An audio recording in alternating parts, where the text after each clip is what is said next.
Hello दोस्तों, आज का हमारा टॉपिक है directive principle of state policy, नीति निर्देशक तत्व। होते क्या है ये, इसके अंदर हम कुछ कंटेंट है वो इस तरीके से गो थ्रू करने वाले हैं। Meaning of the DPSP, features of the DPSP, classification of the DPSP and directive principle of state policy and various types of amendment and finally the implementation of the DPSP. इसके अंदर बहुत सारी schemes है, हम discuss करने वाले हैं। और इससे रिलेटेड कोई इंपॉर्टेंट केस है, तो इंपॉर्टेंट केस से रिलेटेड एक क्वेश्चन चाहे तो फंडामेंटल राइट का हो चाहे डीपीएसपी का हो, हर बार आया ही है। और इन दोनों के अंदर डिफरेंस क्या है, directive principles and fundamental rights के अंदर, ये हम डिस्कस करने वाले हैं। सबसे पहले हम डिस्कस कर लेते हैं एक PYQ जो डीपीएसपी से आया हुआ है। इसका आप कमेंट सेक्शन के अंदर आंसर दीजिए। Identify the correct pair mentioning the directive principle of state policy in the constitution of India. तो इसके अंदर करेक्ट पेयर है, आपको जो सुमेलित युग्म है वो पहचानना है, जो सही है वो। तो equal justice and free legal aid article 42, organisation of agriculture and animal husbandry article 43, organisation of village panchayat article 41 and there is a equal pay for equal work for both man and women article 39। ये जो question है आपका, ये 2021 के prelims के अंदर आया हुआ है। 2021 के RS 2021 का जो प्री है उसके अंदर ये क्वेश्चन पूछा हुआ है। ठीक है, तो इसका कमेंट सेक्शन के अंदर आंसर दीजिए। सबसे पहले हम टॉपिक डिस्कस करेंगे, देन इस क्वेश्चन के 1 to 1 ऑप्शन जो है, एक एक ऑप्शन को भी हम डिटेल में डिस्कस करेंगे। और तब तक आप सारथी सिविल सर्विस एकेडमी को ज़्यादा से ज़्यादा इस वीडियो को शेयर कीजिए एंड सब्सक्राइब करना ना भूलें। चलिए हम टॉपिक को स्टार्ट करते हैं। सबसे पहले इसका मीनिंग क्या है, what is the meaning of the DPSP, होता क्या है। तो थोड़ा सा बेसिक इसका देखें तो ये कहाँ कहाँ क्या क्या कवर करते हैं। Directive principle of state policy जो है, सबसे पहला जो आपका पॉइंट यहाँ से ये बन सकता है, ये हमने बोरो कहाँ से किए, बोरोड फ्रॉम आयरलैंड, और you can say Irish constitution, Irish constitution. और आयरिश कॉन्स्टिट्यूशन से लेने की वजह से इन्होंने क्या, विच हैड कॉपीड फ्रॉम, इन लोगों ने कहाँ से लिए थे, स्पेनिश कॉन्स्टिट्यूशन। तो पहला तो आपका क्वेश्चन ही यहाँ से बहुत फैक्चुअल नेचर के क्वेश्चन आते हैं, सीधा सा पूछ लिया जाता है डीपीएसपी है ये हमने कहाँ से इंस्पायर होके इसके अंदर कॉन्स्टिट्यूशन के अंदर डाले हैं। ठीक है, सेकंड इसके अंदर ये है क्वेश्चन नंबर 2 जो एमसीक्यूज बन सकता है, ये कौन से पार्ट के अंदर है, तो पार्ट 4 के अंदर है कॉन्स्टिट्यूशन के अंदर ये। एंड आर्टिकल कवर करते हैं अंडर आर्टिकल 36 से लेके 51 तक। आप मुझे कमेंट सेक्शन में बताएंगे अंडर आर्टिकल 51A ये क्या है। ठीक है, अब इसका जो मोटिव है वो क्या है, टू इस्टेब्लिश, या मोटिव जो है इसको साथ मिलाने का क्या मोटिव था हमारा, टू establish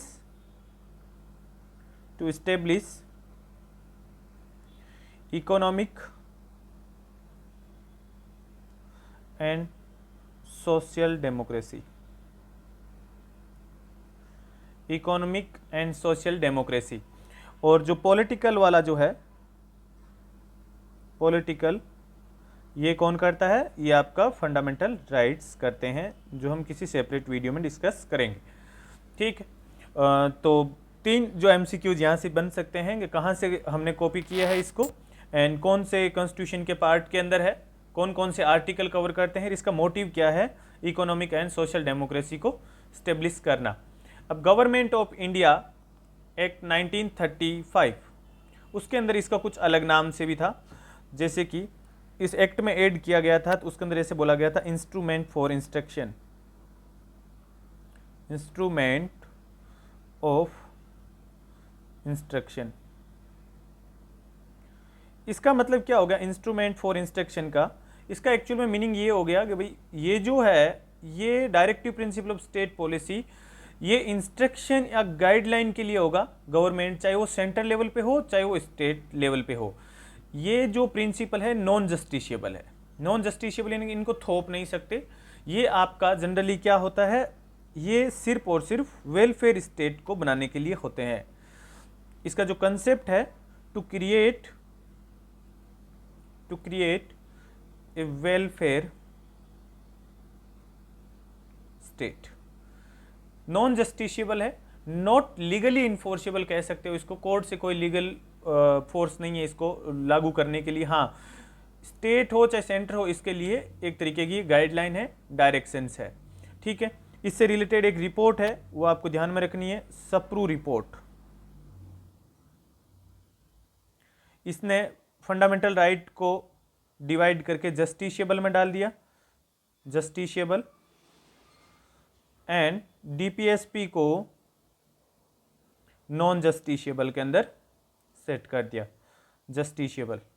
और ये रिपोर्ट जो है 1945 में आती है। बस आपको इतना सा ध्यान रखना है, ये रिपोर्ट ऐसे पूछ लिया जाएगा ये रिपोर्ट है किससे रिलेटेड है, तो ये आपके फंडामेंटल राइट और डीपीएसपी से रिलेटेड है।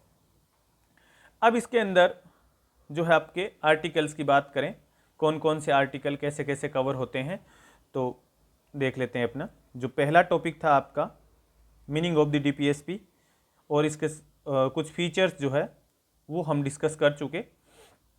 तो ओवरऑल अपन ये कह सकते हैं, ये जो डीपीएसपी है एक कलेक्शन ऑफ इंस्ट्रक्शन है या डायरेक्शन है, जो गवर्नमेंट ऑफ इंडिया एक्ट 1935 के अंदर जो गवर्नर्स होते थे कॉलोनीज के अंदर इस टाइप के इंस्ट्रक्शन देते थे।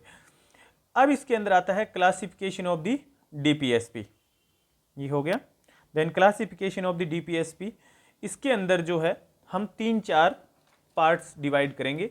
इसके अंदर कौन कौन से क्लासिफिकेशन के अंदर आपके काम के हैं वो हम डिस्कस करने वाले हैं यहाँ पे। नंबर 1 जो है इसके अंदर, let's see, number 1 DPSP classification. Number 1 पे है सोशलिस्टिक। सोशलिस्टिक, अब ये सोशलिस्ट जो है प्रिंसिपल्स।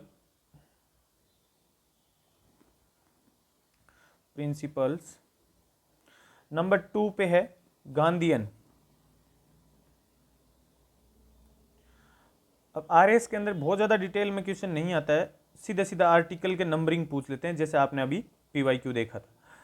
देन थर्ड है आपका liberal intellectual. Liberal intellectual principles, ये 3 कैटेगरी जो है हमारे यहाँ पे डीपीएसपी की हम डिस्कस करने वाले हैं। तो सबसे पहले अपन देखें इस सोशलिस्ट प्रिंसिपल के अंदर, तो नंबर 1 आर्टिकल जो आता है आपका इस सोशलिस्ट प्रिंसिपल के अंदर, इसके अंदर आर्टिकल 38, अपन इसको कैपिटल ए लगा लेते हैं ताकि ए बी एंड सी। तो सबसे पहले स्टार्ट कर लेते हैं ए को। ए हो गया आपका सोशलिस्टिक प्रिंसिपल। और इसके अंदर जो है, वैसे देखो 36 तो है आपकी स्टेट की डेफिनेशन, जो फंडामेंटल राइट के अंदर है वो सेम ही है इसके अंदर भी। और 37 जो है ये DPSP are fundamental in the governance of the country, और ये स्टेट की ड्यूटी है इन प्रिंसिपल्स को लॉ बनाने टाइम ध्यान में रहने। तो ये दो तो इतने कोई खास है नहीं। अब आपके मेन आर्टिकल स्टार्ट होते हैं अंडर आर्टिकल 38 से। अंडर आर्टिकल 38 की मैं यदि बात करूं तो सिंपल सी डेफिनेशन तो इसकी ये है, state to secure a social order for the promotion of welfare of these people। ये तो एक लाइन का जो आपको ध्यान में रखना है। अब इसके अंदर वेलफेयर करेंगे कैसे, जैसे देखिए, to promote the welfare of the people by securing a social order, like social,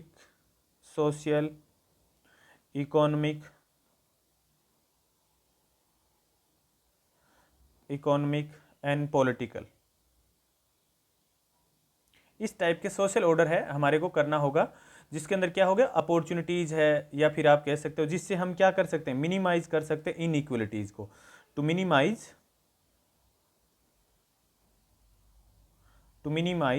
inequalities.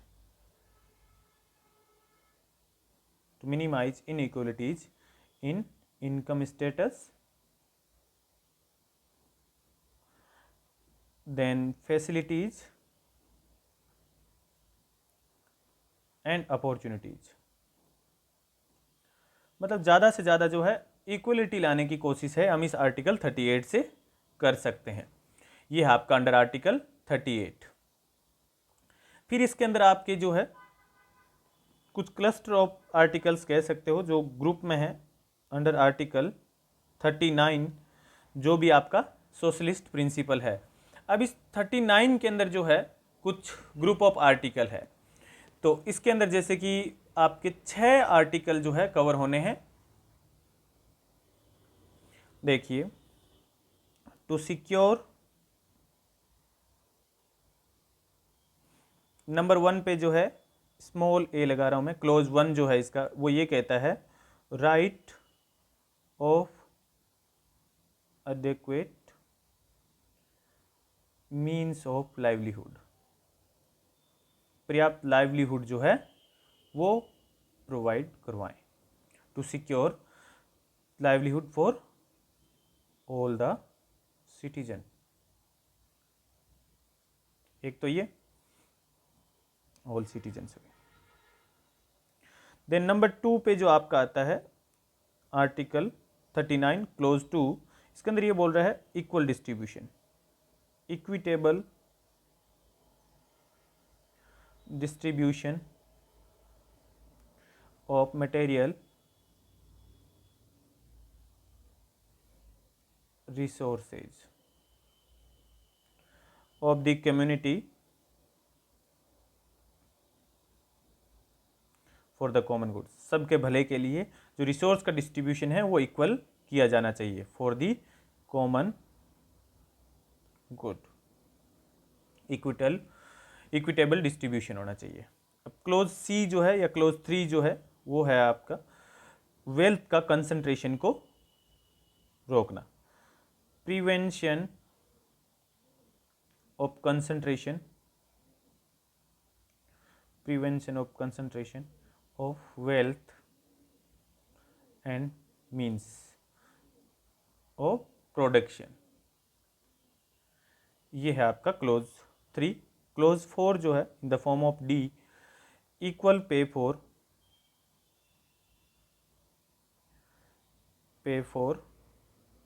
Equal work. Her article, ये कोशिश है इसके अंदर डीपीएसपी के अंदर कॉन्स्टिट्यूशन की कि हर आर्टिकल है कैसे न कैसे इंसान को इक्वलिटी प्रोवाइड करवाए, equal work for man and women.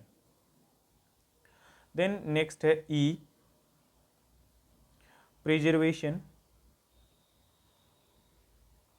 Preservation of health and strength of workers. भाई वर्कर्स के लिए बात हो रही है कि कोई फालतू के अंदर इनका अब्यूज़ ना हो और इनका फोर्सफुली कोई इनके अगेंस्ट कोई काम ना करवाए। Workers and childrens against forcible abuse.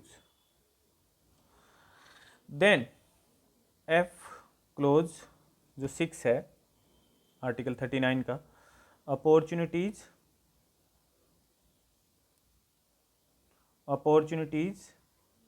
For healthy development. हम इसके अंदर इससे रिलेटेड कुछ स्कीम्स भी है वो भी इसके अंदर डिस्कस करेंगे। एक बार आर्टिकल डिस्कस कर लेते हैं ऑफ द चाइल्ड। ये था आपका आर्टिकल 39। अब इसके अंदर जो है सोशलिस्टिक जो है आर्टिकल, नेक्स्ट सोशलिस्टिक है आपका 39A। ये 39 हो गया। Under article 39A also under the category of socialistic principle to promote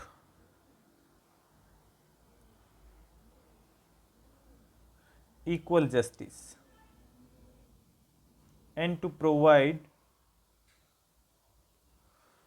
free legal aid to the poor। ये आर्टिकल कवर होता है अंडर 39A के। अब इसके बाद में आपका आर्टिकल जो सोशलिस्टिक के अंदर है वो सीधा डायरेक्ट 41 है। Under article 41 to secure the right to work, to secure the right to work, इसके अंदर आपका आज to education, public assistance, unemployment और इस टाइप की होती है। Right to work, to secure the right to work, to education, education and to public assistance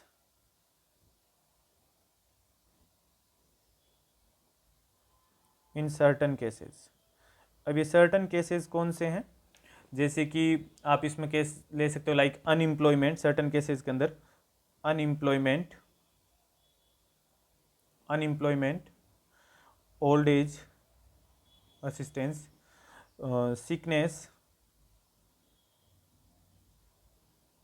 and disablement. These are the sections under Article 41. Now Article 42,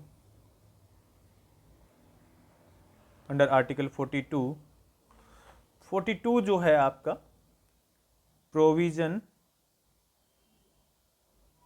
for just and humane condition of work and maternity relief, maternity relief इसके अंदर है article 42 के अंदर। Then under article 43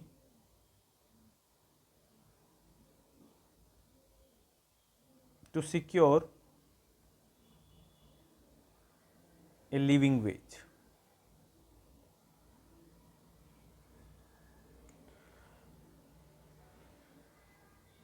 living wages, इसके अंदर overall अपन ये कह सकते हैं कि एक लाइफ और सोशल का जो कल्चरल अपॉर्चुनिटी है वो हर एक वर्कर्स को मिलना चाहिए। लिविंग वेज जो वर्कर्स लिए एटसेट्रा फॉर वर्कर्स। फिर आपका article 43A, under article 43A, 43A के अंदर है कुछ चीज़ें जो participation of the workers, participation of workers, participation of workers in management, management of industries, ये 43A के अंदर है। देन अगला आर्टिकल जो इस सोशलिस्टिक के अंदर है अंडर आर्टिकल 47, अंडर आर्टिकल 47 के अंदर जो है न्यूट्रिशन से रिलेटेड है। ये duty of the state, duty of the state,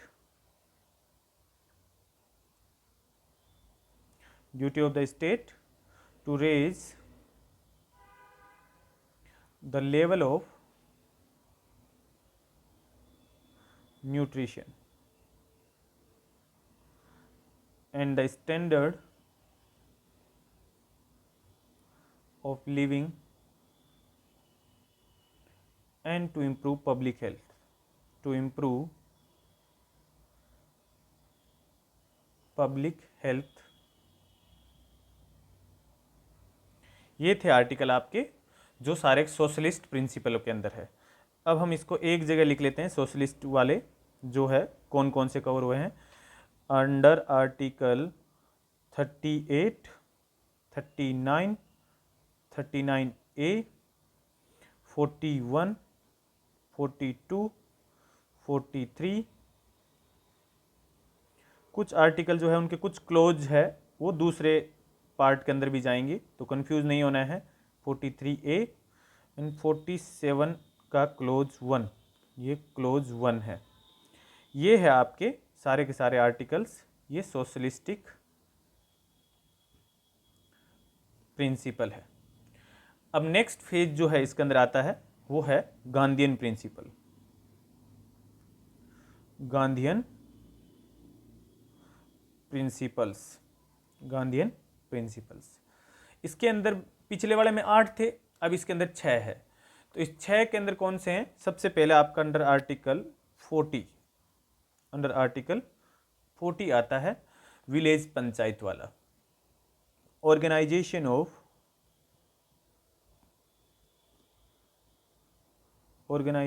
of village panchayat,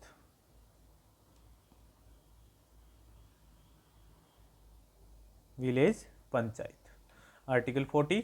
then 43, under 43, अब 43 उधर भी था इधर भी है, तो ये थोड़ा सा ओवरलैप करता है यहाँ पे। तो 43 है, इसके अंदर क्या है आपका 43 का कुछ क्लोज है ये, to promote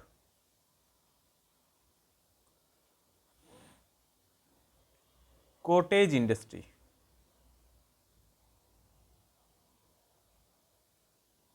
on an individual और कोऑपरेशन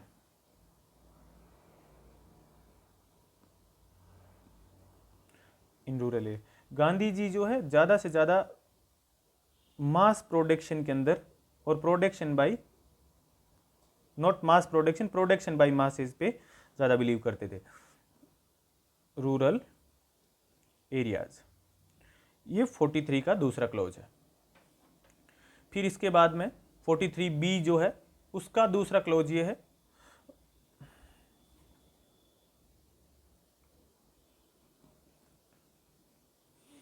अंडर आर्टिकल 43B। अब 43B जो है पहले तो अपने डिस्कस कर चुके हैं, और promotion of cooperatives, promotion of, जो 43A तो है वो तो हम डिस्कस कर चुके हैं। अब 43B का जो पार्ट है इसके अंदर क्या है, प्रमोशन ऑफ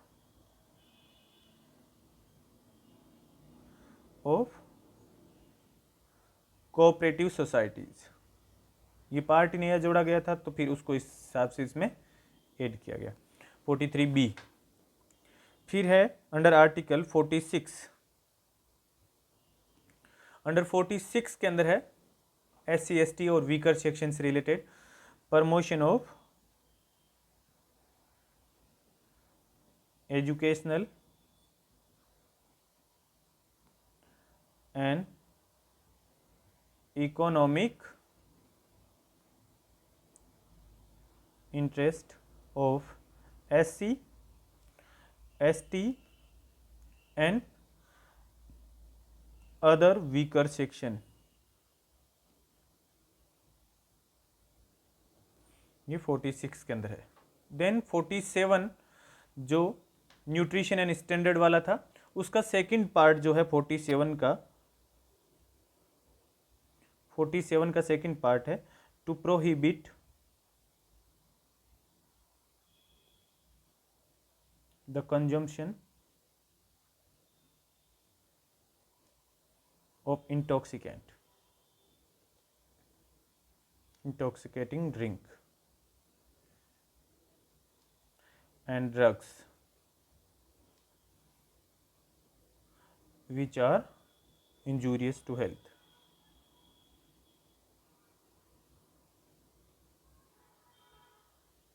ये हो गया 47 का सेकंड पार्ट।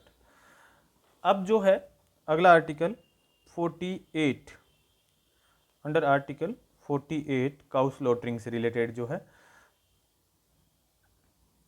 48 का जो सेक्शन है काउ स्लॉटरिंग वाला, क्योंकि 48 और 48 जो है आपके एनिमल हस्बेंड्री वाला लिबरल और इंटेलेक्चुअल में भी आएगा। तो इसका जो एक सेक्शन है वो ये है, to prohibit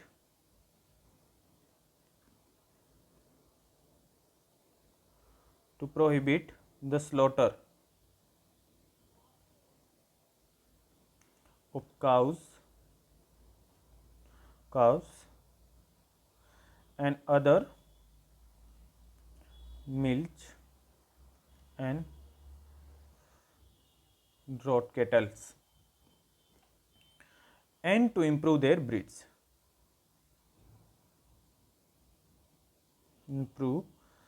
there breeds. Breeds ये आर्टिकल 48 में आता है। तो ये 6 आर्टिकल आपके जो थे गांधीयन प्रिंसिपल के थे। तो गांधीयन प्रिंसिपल के जो है हम एक बार फिर से एक जगह लिख लेते हैं। गांधीयन प्रिंसिपल के, गांधीयन प्रिंसिपल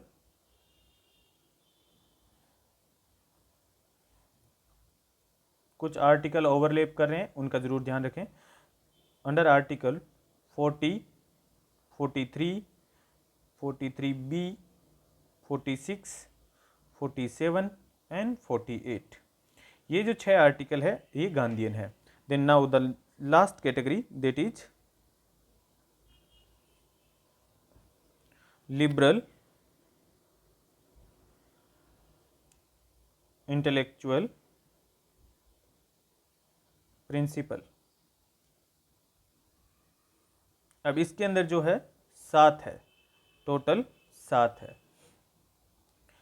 अब सबसे पहला जो आर्टिकल आता है आर्टिकल 44, अंडर आर्टिकल 44, इसको ध्यान से करना, ये अभी बहुत न्यूज़ में भी है। Uniform civil code UCC, under article 44 में UCC for uniform civil code for the citizens, for the citizens. Under article 45, 45 के अंदर जो है अर्ली एजुकेशन, इसके अंदर कुछ प्रोविजंस है, provisions for early childhood care, childhood care and education to children below the age of 6 year. ये article 48 हो गया। नाउ अंडर आर्टिकल 45 हो गया, 48। तो 48 का एक पार्ट हमने गांधीयन प्रिंसिपल में डिस्कस कर लिया था। अब 2 पार्ट जो है, एक 48A जो बाद में अमेंडमेंट में जोड़ा गया था, देन 48 जो ओरिजिनल है उसको हम लिबरल और इंटेलेक्चुअल में डिस्कस करेंगे। 48 जो ओरिजिनल आर्टिकल है, organization of agriculture and animal husbandry, जो प्राइमरी सेक्टर है उसको अपलिफ्ट करने के लिए हस्बेंड्री, ये जोड़ा गया था। देन 48A, एक 48A जो ये लेटर ऑनवर्ड जोड़ा गया था, protection and improvement of environment and safeguarding of forest and wildlife, ये आर्टिकल 48 के अंदर है। Now come to the article 49। 49 जो है वो आर्टिकल मॉन्यूमेंट से रिलेटेड है, protection of monuments and places and objects of national importance. Then under article 50 के अंदर आता है separation of judiciary from executive. Then last fundamental right, that is under article 51, इसके अंदर आपके आते हैं promotion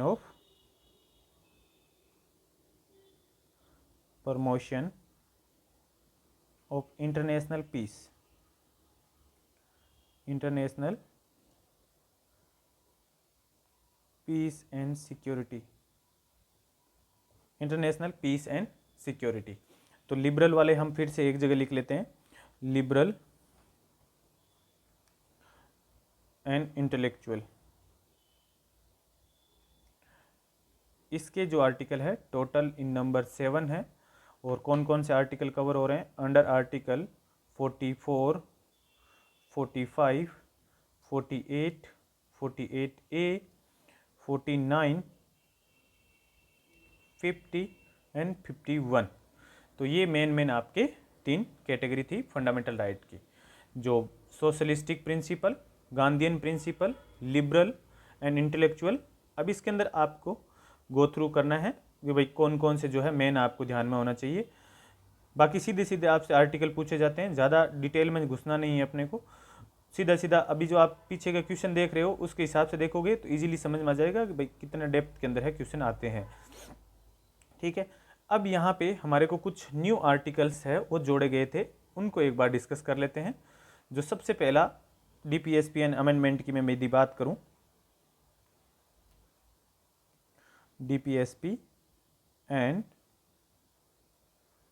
अमेंडमेंट्स, DPSPN अमेंडमेंट, तो यहाँ पे नंबर 1 जो अमेंडमेंट, वैसे एक्चुअल में देखें तो RPSC का अमेंडमेंट वाला जो क्वेश्चन होता है ना वो हमेशा फेवरेट होता है। नंबर 1 जो अमेंडमेंट है, जो सो कॉल्ड मिनी कॉन्स्टिट्यूशन भी बोलते हैं, 42nd कॉन्स्टिट्यूशनल अमेंडमेंट एक्ट 1976। 1976 से जो है आपके 4 नए आर्टिकल जोड़े गए थे, 4 न्यू DPSP, 4 नए fundamental directive principle of state policy, not fundamental right. Number इसके अंदर मैं सीधे नंबरिंग कर रहा हूं, आपको बता देता हूं जो ऑलरेडी हम लिख चुके, डिस्कस भी कर चुके। अंडर आर्टिकल 39 इसमें जोड़ा गया था। उसके बाद में अंडर आर्टिकल, इस 39 के अंदर 6 थे जिसको हम डिस्कस कर लेते हैं थोड़ा सा। जो हेल्दी डेवलपमेंट ऑफ चिल्ड्रन जो है 39F जो है, कंफ्यूज ना हो आप, 39 का जो F पार्ट है वो जोड़ा गया था। इसके अंदर क्या था 39F के अंदर? To secure opportunity for healthy development, मैं कीवर्ड्स लिख रहा हूँ, ऑलरेडी मैं मेंशन कर चुका, डेवलपमेंट ऑफ चिल्ड्रन। तो एक तो ये जोड़ा गया था। फिर सेकंड जो आपका इसमें जोड़ा गया था 39A के बाद में 39A, जो legal advice, free legal add वाला जो है वो जोड़ा गया। फिर है आर्टिकल 43A। 43A जो है ये आपका सोशलिस्टिक था, और इसके अंदर क्या है, वर्कर्स का मैनेजमेंट में पार्टिसिपेशन, मैनेजमेंट वाला जो है वो इसके अंदर है। उसके बाद में इसमें जोड़ा गया था 48A। 48A जो है लिबरल और इंटेलेक्चुअल है। इसका जो आर्टिकल है, टू प्रोटेक्ट एंड इम्प्रूव, ये एनवायरमेंट वाला जो था वो इसके अंदर जोड़ा गया था। तो 42nd कॉन्स्टिट्यूशन अमेंडमेंट से सीधा सीधा अपन लिखें तो इसके अंदर आपके आर्टिकल जोड़े गए थे 39F, 39A, ये स्मॉल और कैपिटल का अलग अलग है, ध्यान रखना है ना, एंड 43A, 48A। ये जो 4 फंडामेंटल राइट है, ये फंडामेंटल राइट नहीं, डायरेक्टिव प्रिंसिपल जो है ये 42nd कॉन्स्टिट्यूशन अमेंडमेंट से जोड़े गए थे। Now another one, that is 44th constitutional amendment act 1978। इसके अंदर सिर्फ एक आर्टिकल जोड़ा गया था अंडर आर्टिकल 38। 38 का जो सेकंड पोर्शन जो बोलते हैं अपन, वो इसके अंदर जोड़ा गया था। 38 का इक्वलिटीज को मिनिमाइज करना, 38 का जो सेकंड पार्ट है, टू मिनिमाइज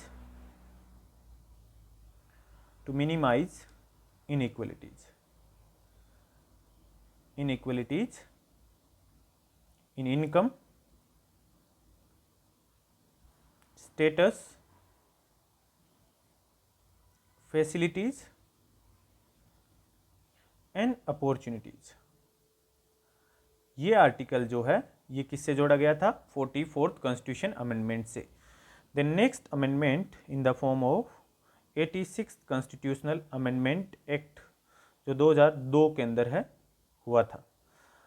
इसके अंदर सब्जेक्ट मैटर ही थोड़े से चेंज कर दिए थे, जो चेंज होके देखिए subject matter of under article 45 और इस सब्जेक्ट मैटर को ले जाके किस में जोड़ दिया? 21A जो कि फंडामेंटल राइट है उसके अंदर। और डायरेक्टिव जो है early childhood care education for all the children until the age of 6 years, इसको उन्होंने फंडामेंटल राइट में ऐड कर दिया था। तो RTE वाला जो है उसके अंदर आएगा। Then last amendment that is 97th constitutional amendment act 2011, ये जो है इसके अंदर 43B जो है वो किधर पढ़ा था हमने? 43B पढ़ा था जो ये गांधीयन प्रिंसिपल है उसके अंदर। 43B जो है गांधीयन प्रिंसिपल के अंदर कोऑपरेटिव सोसाइटी से रिलेटेड जो था वो 43, या सिर्फ अपन सीधा सीधा कोऑपरेटिव सोसाइटी का भी इसके अंदर लिख सकते हैं, कोऑपरेटिव सोसाइटीज, कोऑपरेटिव सोसाइटीज।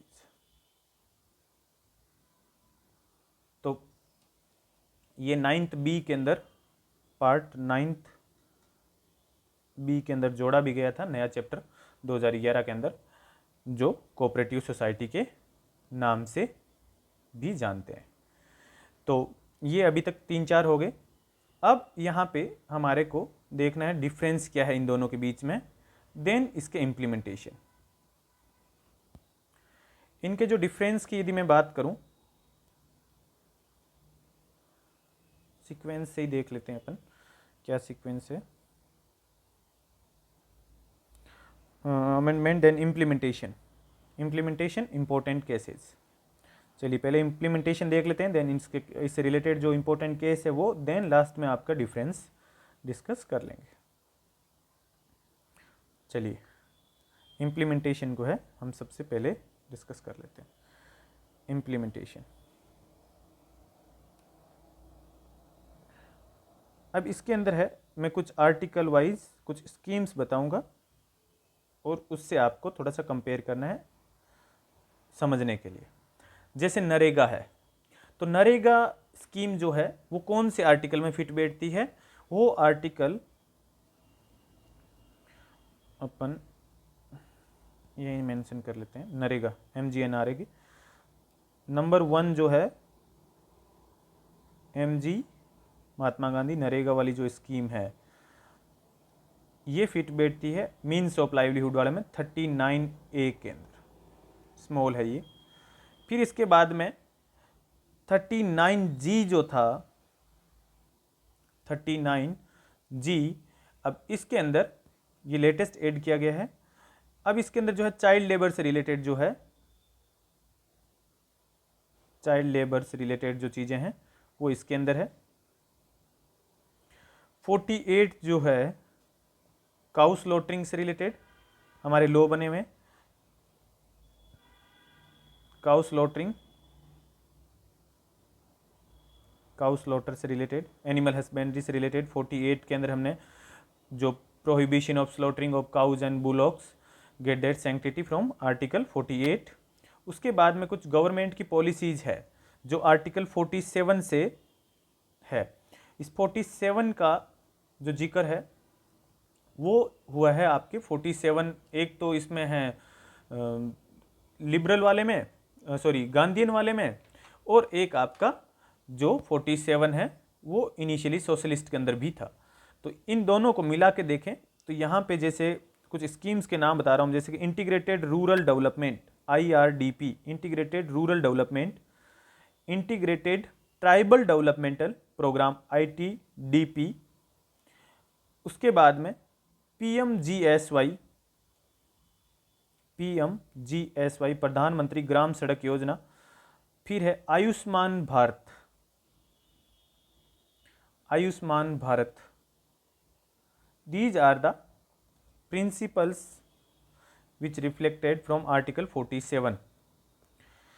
फिर है 5 नंबर पे इम्प्लीमेंटेशन में आपके लैंड रिफॉर्म से रिलेटेड जो लॉ है, लैंड रिफॉर्म से रिलेटेड, ये अंडर आर्टिकल 43 से इफेक्ट में आते हैं। देन आरटीई से रिलेटेड जो है नंबर 6, जैसे कोई scholarship exam, sorry scholarship program हो गया, स्कॉलरशिप है, सब्सिडीज है,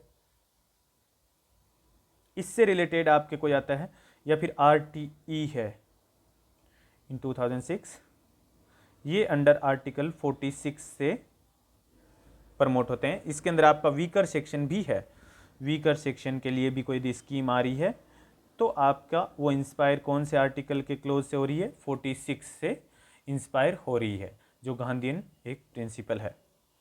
फिर इसके बाद में जो आर्टिकल 51 है वो थोड़ा सा हिस्ट्री से रिलेटेड है, 6 हो गए। देन नंबर 7 पे जो आर्टिकल अंडर आर्टिकल 51 है तो उसके अंदर इंटरनेशनल लेवल पे जैसे कि नाम है, non alignment movement.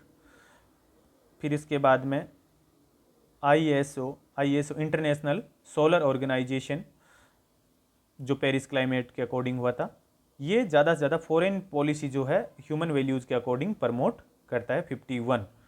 Then village panchayat वाला जो है अंडर आर्टिकल 40 इंस्पायर हो रहा है, विलेज पंचायत से रिलेटेड।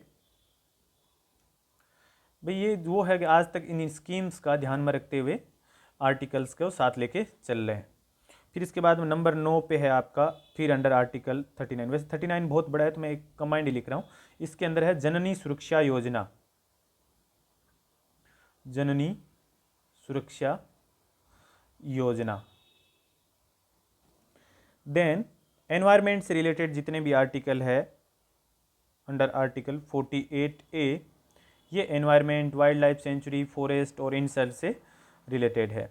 एनवायरमेंट प्रोटेक्शन एक्ट इसके अकॉर्डिंग है। Then wildlife conservation act, wildlife conservation act, ये सारे के सारे इसके अंदर है। आर्टिकल 45 जो है उससे भी है, जैसे कि अंडर आर्टिकल 45 उससे क्या है, एनईपी है एक तो national education policy. Then early childhood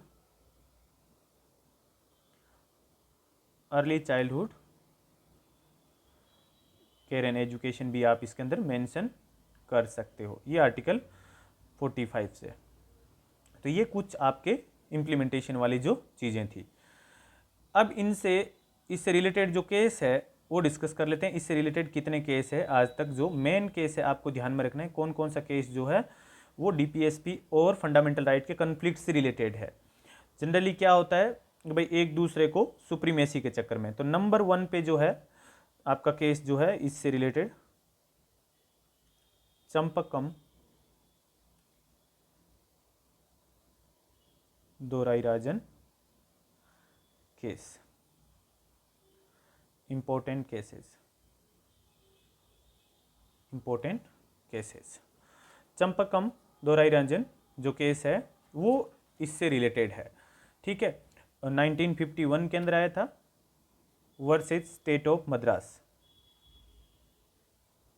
state of Madras. एक तो ये है, दूसरा evergreen case that is Golaknath case and Keshavananda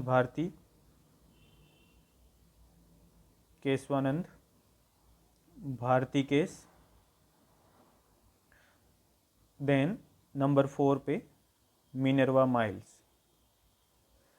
तो ये 4 केस इससे रिलेटेड है, ये थोड़े से आपको ध्यान में रखने हैं, ठीक। Now that is last topic in this series, that is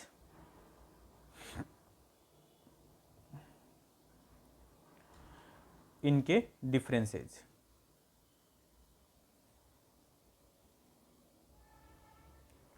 difference क्या है इन दोनों में? Difference between fundamental right and DPSP. Difference between fundamental right and DPSP. तो इधर मैं लिख लेता हूँ फंडामेंटल राइट्स, इधर है अपने डीपीएसपी। इनमें डिफरेंस क्या है? देखो ये नेगेटिव है। नेगेटिव क्यों है? क्योंकि स्टेट को बहुत सारी चीज़ें करने के लिए मना करता है, ठीक है।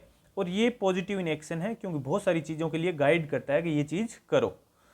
ये जो है डीपीएसपी के बाद में फंडामेंटल राइट जो है वो जस्टिशिएबल इन नेचर है। यदि कोई भी आपका फंडामेंटल राइट का वॉयलेशन करता है, in that case you can directly approach to the high court और supreme court. This is non justiciable because this is an guideline for state and centre, non justiciable in. इसका जो M है वो हम already discuss कर चुके, political democracy setup करना है। पॉलिटिकल, इसका जो है इकोनॉमिक एंड सोशल डेमोक्रेसी को सेटअप करना है। अब इसके अंदर नंबर 4 पे डिस्कस करें तो नंबर 4 पे फंडामेंटल राइट के साथ में लीगल सैंक्शन है और इसके साथ में मोरल एंड पॉलिटिकल सैंक्शन है। Moral and political sanctions. अब नंबर 5, फंडामेंटल राइट के लिए there is no require for legislation. Separate legislation की कोई जरूरत नहीं है। No require for legislation to implement for their implementation. And DPSP के अंदर हमारे को लेजिस्लेशन की जरूरत पड़ती है, जो हमने अभी बहुत सारी इंप्लीमेंटेशन के अंदर स्कीम्स देखी थी वो। और उसके बाद में कोर्ट इसके अंदर बाउंड रहता है। कोई भी यदि इसके अंदर डिसीजन लेना होगा तो, और इसके अंदर जो है नॉट बाउंड।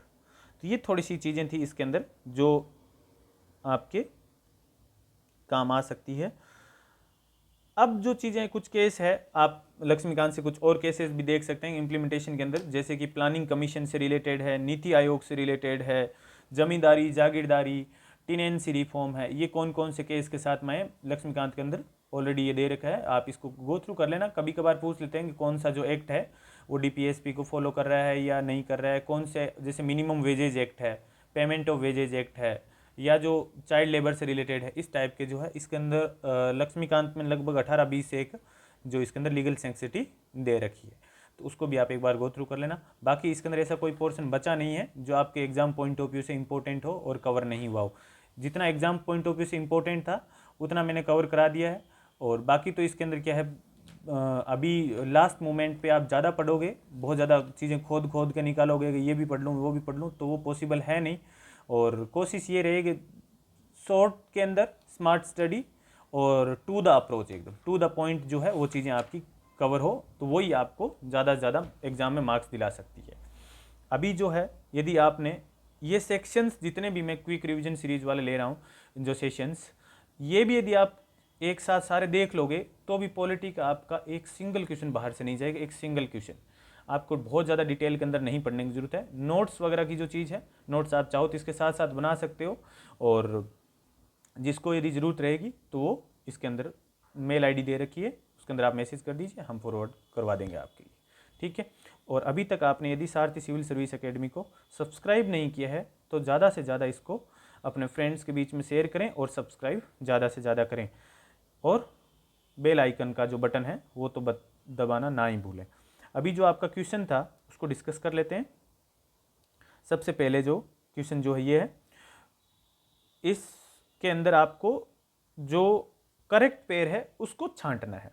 तो हम ऑलरेडी डिस्कस कर चुके हैं समान न्याय और निःशुल्क विधिक सहायता, ये किसके अंदर था, फ्री लीगल एड। ये तो 42 में नहीं था, ये तो किस में था, ये 42 में नहीं था, तो सर किस में था, 42 में नहीं था, तो ये था 39A में, तो ये तो गलत हो ही गया।